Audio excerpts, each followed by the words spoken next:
Yo, what's going on YouTube? Welcome back to another video.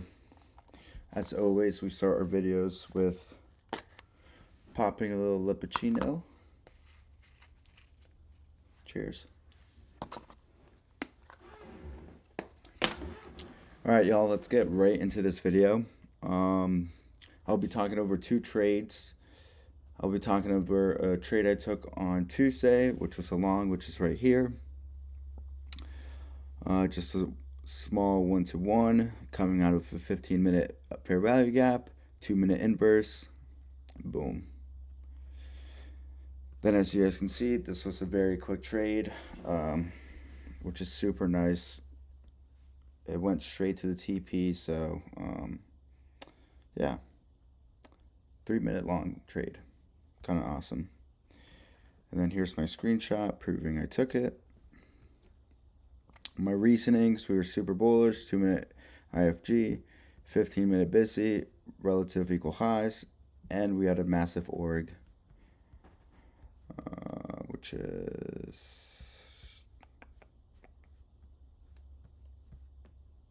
right here. 233 point open range gap, which usually tends to deliver price in the same direction as the opening.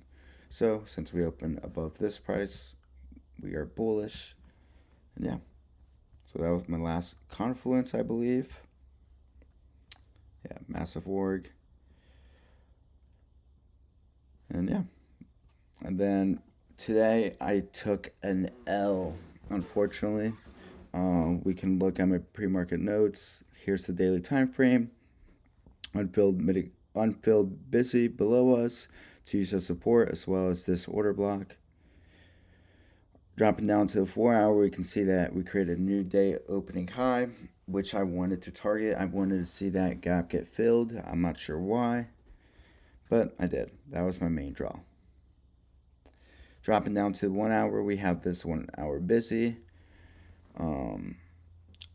where I was looking for longs out of if we did not want to displace down to new day opening high. And we have this primary sell side right here, which is the range swing low. Dropping down to the 15-minute, we just see more market structure, and yeah, again inside another fair value gap that ended up being support for price. Daily bullish AF, gapped up today, going straight up. 4-hour bearish liquidity void.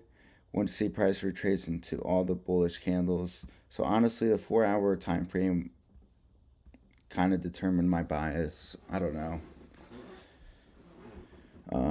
I thought today was a bad day, to be honest with y'all. I ignored a lot of bullish signs, which was kind of silly of me to do. But yeah, it's just a learning day, I guess.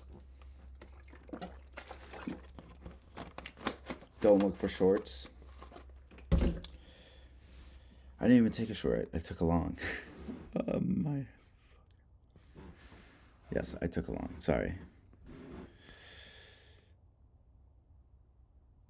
Okay.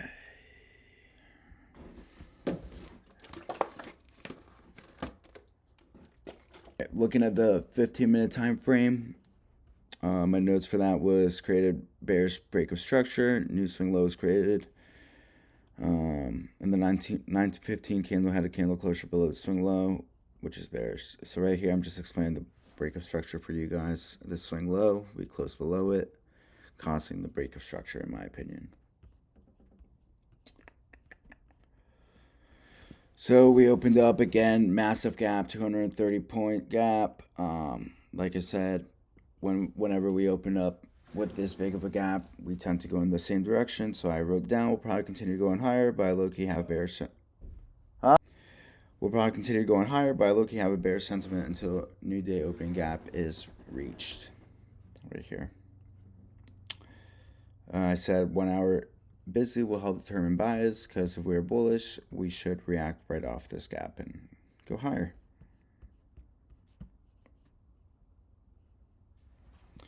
So in my notes, I was writing bullish reaction from 1-hour busy. Want to see a 5 minute/15 minute busy get formed, and then look to take longs if that occurs. And then, yeah, I said no consummate encroachment of the 1 hour fair value gap. And as you guys can see, the bodies do not close below the red line, which indicates that we want to go higher and that this gap is being used as support, and it's doing its job. It's supporting price basically. If we would have seen a candle body closure below this red line, we would have a higher probable chance of going lower. Yeah. So here's the trade. Off this 3 minute fair value gap, we created a bullish one. So I put a limit down for 2, and then since I wasn't feeling too confident on this trade, I decided to risk about $250 and chase like a 1 to something, I believe. So here it is on the 1 minute time frame. Buy limit at this busy high, because it's probable that we will likely retrace into it and use it as support to go higher. And break even once we got a nice displacement leg above this swing high. And what happens, we get cooked immediately, which is unfortunate. So my reasonings was respecting first percent of fair value gap.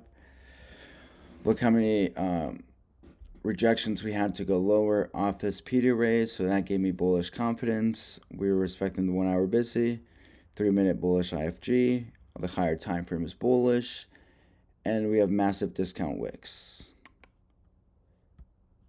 which I don't think I took a picture of, but I can show you.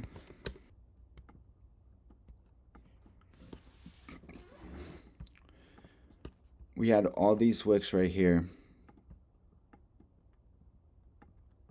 Let's use this one. We had all these wicks right here that act as support. So if we drop down to the 1 minute, you guys will see how sensitive price is around these levels. Boom, right here, very sensitive reaction, catching support from right here. Yes, we managed to close below this red line, but as you guys can see, this is our last line of defense, and we did fail to get a candle closure below. So I believe if we would have gotten a candle closure below this white dotted line, we would have a way higher chance of going lower. But luckily for us, we did not get that candle closure. All right, back to my notes. Yeah, that's basically it. What's the count? The count's at like 50,100. And yeah, hopefully you guys enjoyed the video and learned some new stuff, new P raise that you guys can use in your own trading journeys. And as always, this is not financial advice. It's just my perspective on the market based off technical analysis and technical analysis only. But yeah, peace out, y'all.